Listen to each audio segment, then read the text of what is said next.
என்ன பண்ணலாம் இல்ல அங்க பேசல பேசிக்கிட்டு அவங்க கோஷம் போட்டு இருக்கிறாங்க. அதுதாங்க ஒண்ணுமே இல்ல சார்.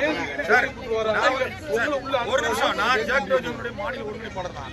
இப்போ நாங்க கேட்கறது என்னன்னா, மாநில ஒருங்கிணைப்பு என்ன அறிவிச்சிருக்காங்கன்னா, ஆர்ப்பாட்டம் நடத்துன்னு அறிவிச்சிருக்காங்க. எங்களுக்கு ஒரு இடத்துல சொல்லிட்டீங்கன்னா எல்லாரும் சேர்ந்து ஒரு இடத்துல நடத்த போறோம், அவ்வளவுதானே.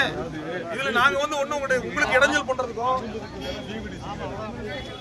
சொல்லிடுறேன். அதை வச்சு இந்த காரணம் அனுமதி பசுமறியல் பண்ணல. யாரையும் ஆர்ப்பாட்டம் ஆர்ப்பாட்டம் 2 மணி நேரம் ஆர்ப்பாட்டம்.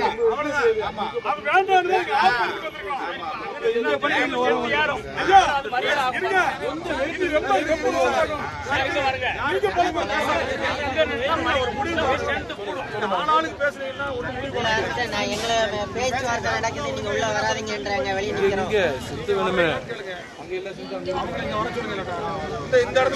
சார் உள்ள ஆர்ப்பாட்டம் நடக்குது சார், நாங்க உள்ள கிளம்புறோம் சார்.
என்னுடைய வீரன் தெரிந்த வாழ்த்துக்களை தெரிவித்துக் கொண்டு வாய்ப்புக்கு நன்றி கூற விடைபெறுகிறேன்.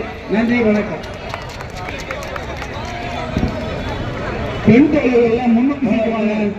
பெண் தோழர்கள் எல்லாம் ஸ்டேஜுக்கு முன்னாடி.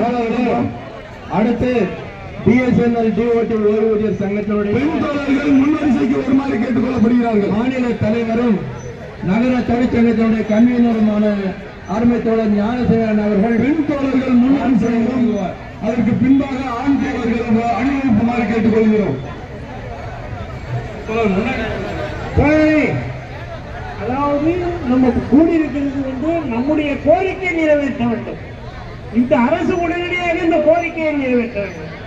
4 வருடம் முடிந்து விட்டார்கள். இதுக்கு மேல நம்ம காத்திருக்க முடியாது. நம்முடைய அதாவது நியாயமான கோரிக்கைக்காக இந்த 4 வருடம் காத்திருந்த பாருங்க, அதுவே பிரச்சனை நான் நினைக்கிறேன். உடனடியாக இந்த அரசு தலை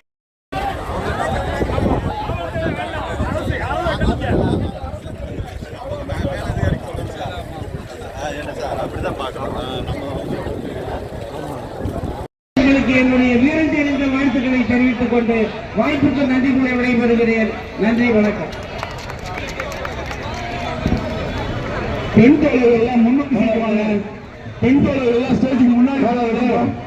அடுத்து பிஎஸ்என்எல் டிஓடி ஓய்வூதியர் சங்கத்தினுடைய பெண் தோழர்கள் முன்வரிசைக்கு வருமாறு கேட்டுக் கொள்ளப்படுகிறார்கள். மாநில தலைவரும் நகர தொழிற்சங்கத்தினுடைய கன்வீனருமான அருமை தோழர் ஞானசேகரன் அவர்கள் பெண் தோழர்கள் முன்வரிசை வாங்குவார். அதற்கு பின்பாக ஆண் தோழர்கள் அணிவகுப்புமாறு கேட்டுக் கொள்கிறோம். அதாவது நம்ம கூடியிருக்கிறது நம்முடைய கோரிக்கை நிறைவேற்ற வேண்டும். இந்த அரசு உடனடியாக இந்த கோரிக்கையை நிறைவேற்ற வேண்டும். 4 வருடம் முடிந்து விட்டார்கள். இதுக்கு மேல நம்ம காத்திருக்க முடியாது.